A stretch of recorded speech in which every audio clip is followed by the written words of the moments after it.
Neste vídeo vamos apresentar alguns cientistas que evidenciaram a reencarnação através de métodos criteriosos, mas antes nós vamos trazer alguns tópicos para reforçar a ideia sobre. Todas as observações com relação à natureza demonstram claramente que o sistema biológico é cíclico, nasce, se desenvolve, decai e depois morre. Os elementos químicos também são cíclicos e passam de uma fase a outra. Por exemplo, a água que nossos antepassados tomaram é a mesma que nós tomamos agora, e ela está constantemente ciclando de um estado a outro. Ora ela está em estado sólido, líquido ou gasoso. Como se dá o ciclo? Sabemos que o calor faz com que a água vire vapor, estado gasoso. Na atmosfera, esse vapor se condensa, estado sólido, e posterior cai novamente ao solo em estado líquido. Esse processo básico da natureza nos revela que os elementos constituintes sempre serão os mesmos, porém entre ciclos de transformações de um estado a outro. Em matéria de química, nós sabemos que esse fenômeno não se dá somente com a água, mas com todos os elementos que nós conhecemos, com os metais, com os gases e etc., variando somente os graus de temperatura para se dar o processo. Vejamos, por exemplo, o ciclo do átomo de carbono. A planta absorve o átomo de carbono da atmosfera através da fotossíntese. Os animais e herbívoros vão absorvê-los através da alimentação. Posterior, eles vão devolvê-lo ao meio ambiente através da respiração. Ou, esse mesmo átomo de carbono, ele é absorvido pelo contato com o oceano, posterior absorvido por conchas e outros animais marítimos, posterior à extração de combustíveis fósseis, devolvem o átomo de carbono ao meio ambiente, e isso acontece ad infinitum. Naturalmente, todo ciclo biológico é reciclável. Vem novinho em folha através do nascimento, passa por todo o processo, depois decai e com a morte, ele volta ao ciclo para se renovar e se transformar em alguma coisa novamente. Todos nós sabemos que tudo é feito de átomos. A lei de Lavoisier diz que átomos não se cria e nem se perde, somente se transforma de uma coisa a outra. Com base na ideia dos ciclos de transmutações, por que não englobar a reencarnação? Nos vídeos anteriores eu disse que nós somos constituídos de consciência ou espírito, essa que atua fora do espaço-tempo, e dela advém o corpo mental, a alma ou perispírito e todas as suas subdivisões, e depois o corpo mental cria os corpos físicos que servem de veículos de manifestação, e daí advém a personagem, por exemplo, João, a Maria, o Pedro, Paulo, etc. A consciência é a única entidade real. Abaixo dela, tudo é manifestação dela. Portanto, o corpo mental e físico atuam dentro do espaço-tempo. O corpo físico é o mais irreal de todos, pois ele é impermanente e cíclico, porque é feito de átomos, assim como tudo é feito de átomos. A alma também é um elemento impermanente, mas os seus ciclos de durabilidade são longos, e justamente por usar corpos físicos que não sustentam muito tempo o corpo mental, então ele, a partir dos elementos da natureza e em conjunto com ela, com a natureza, cria quantos corpos forem necessários. Daí advém o fenômeno da reencarnação, onde cada reencarnação um novo aprendizado, e isso se sucede até o depuramento total, que no caso seria a volta à grande consciência cósmica. Com base nesse esboço, trataremos agora de alguns pesquisadores que de forma muito criteriosa podem nos fornecer fortes evidências que a reencarnação é um fato. O Dr. Ian Stevenson estudou aproximadamente 2.500 casos de pessoas que se recordavam de episódios de sua vida anterior.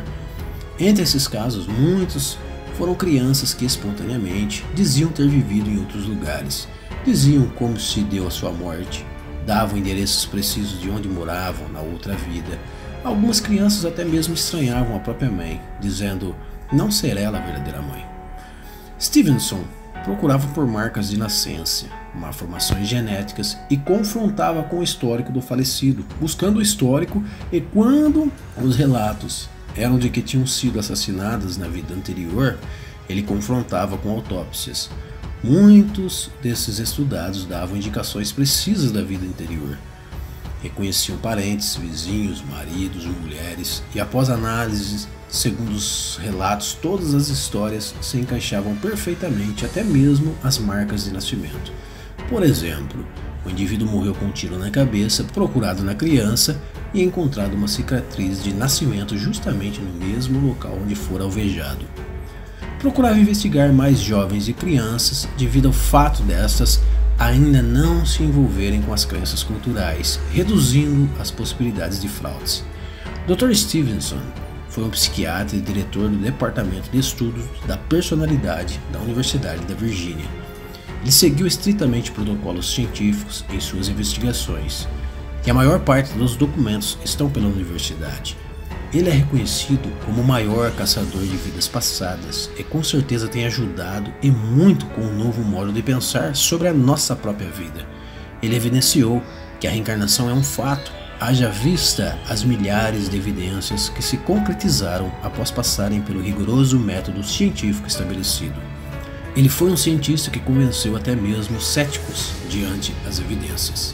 Um dos casos de Stevenson, Ravi Shankar, ele começou a discorrer sobre sua vida passada também por volta dos 2 anos de idade, em 1953. Ele disse que antes morava num distrito vizinho, descreveu seus brinquedos, um elefante de madeira, uma pistola, uma bola e um anel que guardava numa cômoda. Contou que o pai era barbeiro e deu seu nome. Depois afirmou que fora assassinado, identificou os criminosos por nome e profissão e forneceu detalhes da morte, esfaqueado enquanto comia goiabas.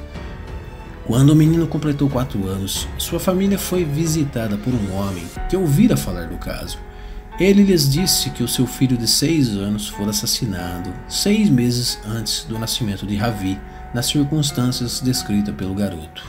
Stevenson foi à Índia investigar a história em 1964. Ravi já estava então com 13 anos, mas o pesquisador descobriu que um professor havia anotado os relatos do garoto quando ele tinha 5 anos. A partir desse material, Stevenson conseguiu confirmar 26 pontos da narrativa de Ravi, como os brinquedos, o anel na cômoda e as goiabas. Ele também notou uma cicatriz no pescoço do adolescente, semelhante a um antigo ferimento à faca que já estava fechado. Quando criança, Ravi tinha pavor de facas e lâminas e ficava com medo de visitar a região onde o outro menino fora morto. O professor Emendra Banerjee foi um dos mais destacados pesquisadores sobre reencarnação. Ele desenvolveu a maioria dos seus trabalhos enquanto era diretor do Departamento de Parapsicologia da Universidade de Rajasthan, na Índia. Em 1979, publicou o livro Vida Pretérita e Futura, um relato de 25 anos de pesquisas na área da reencarnação. Neste livro, descreveu seus achados em mais de 1.100 casos estudados não apenas na Índia, mas em diversos países, inclusive nos Estados Unidos, onde há bastante aversão ao tema, principalmente por parte do meio científico. Relata o professor Banerjee em seu livro que desde o início de suas pesquisas havia decidido formar um centro de estudos internacional sobre a reencarnação. Seu objetivo era estudar cientificamente casos de vidas anteriores em todo o mundo e coligir dados relativos aos mesmos. Entre os muitos casos de reencarnação que tem estudado, merece ser mencionado aqui o de um menino turco de 4 anos de idade que de repente começou a falar sobre sua vida anterior e descreveu-a com impressionantes detalhes.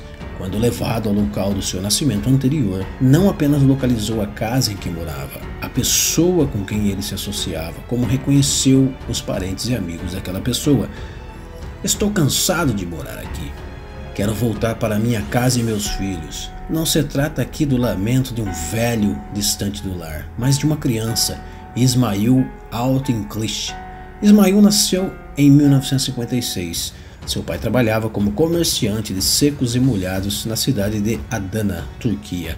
Já na idade de 1 ano e 8 meses, ele balbuciava a respeito da sua vida anterior. Ismail afirmava que numa outra vida ele tinha sido Abate Suzumus, homem que fora assassinado. O menino tinha uma cicatriz de nascimento na cabeça, a qual, segundo a afirmação da mãe, persistiu até 1962. Abate Suzumus fora morto por uma pancada na cabeça. Abate foi um próspero jardineiro que viveu em Baxixê, distrito da cidade de Adana. Visto que sua primeira esposa, Hatice, não podia ser mãe, ele separou-se dela e casou-se outra vez. Teve muitos filhos com a segunda esposa, Sarida. Entretanto, Abate continuou a dar assistência a Hatice, que vivia numa casa na propriedade dele, perto daquela que vivia com Sarida e seus filhos. Abate empregara muitos trabalhadores de uma outra cidade em seu jardim.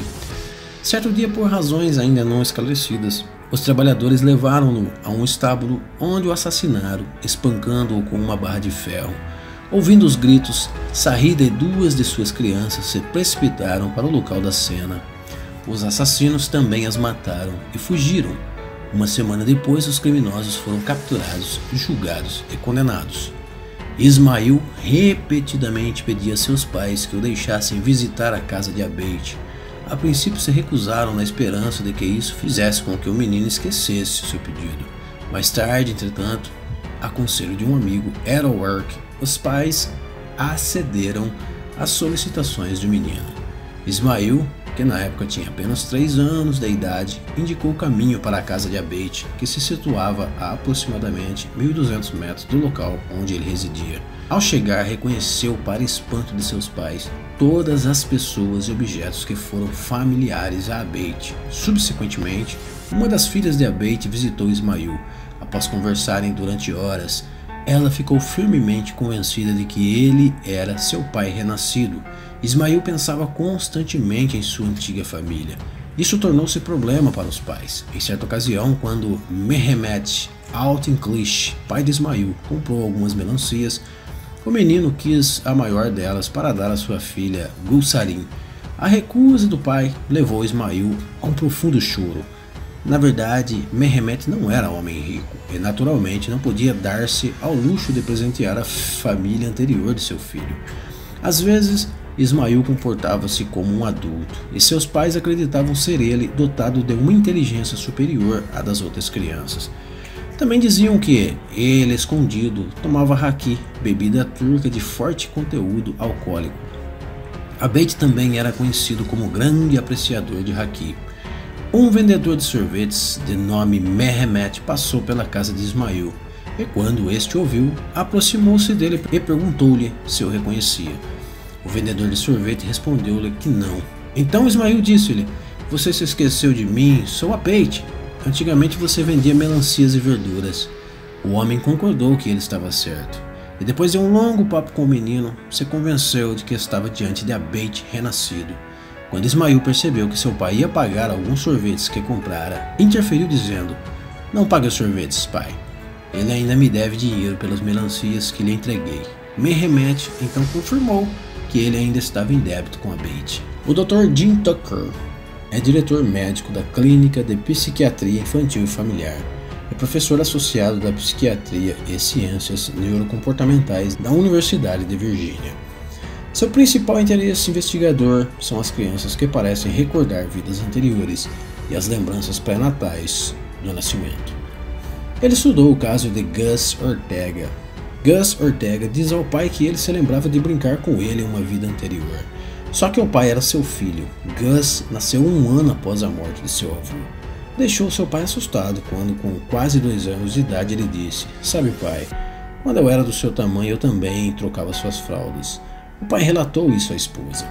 A partir desse episódio, Gus Ortega dizia coisas sobre o avô que não poderia ter conhecimento.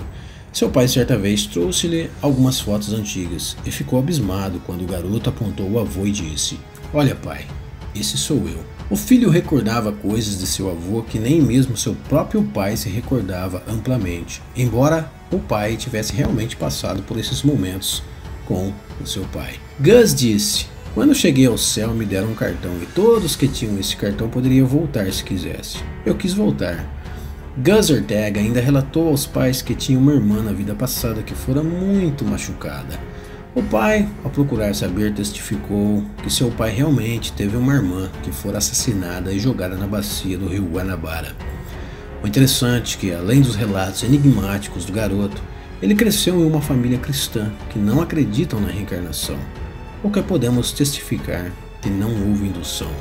O Dr. Erlunder Haraldsson é um psicólogo e parapsicólogo, pesquisador e autor de artigos e livros sobre a sobrevivência do espírito em reencarnação. Ele estudou o caso de Dilukshani Sanka, uma garota do Sri Lanka. Há mais de 3 anos se queixa aos pais que não pertencem à família, que gostaria de reencontrar os seus verdadeiros pais.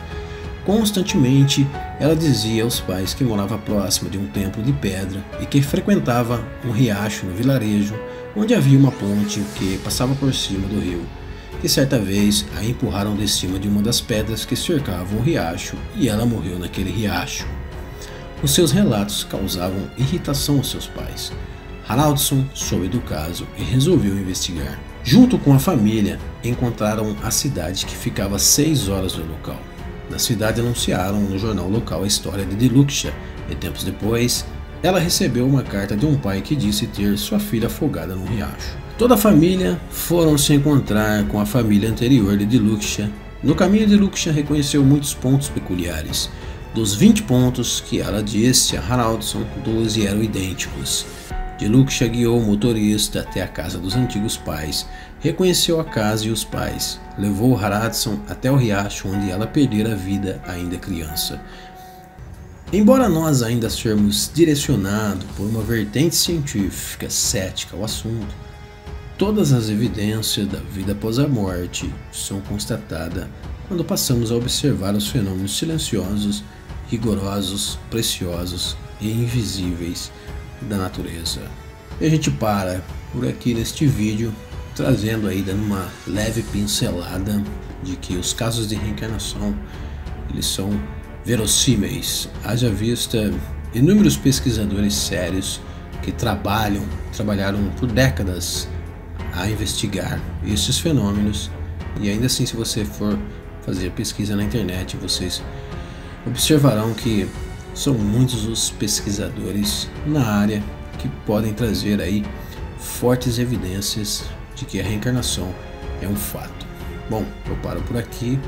Se você gostou, se inscreva no canal e nos aguarde no próximo vídeo aí, que a gente vai trazer mais conceitos sobre vida após a morte.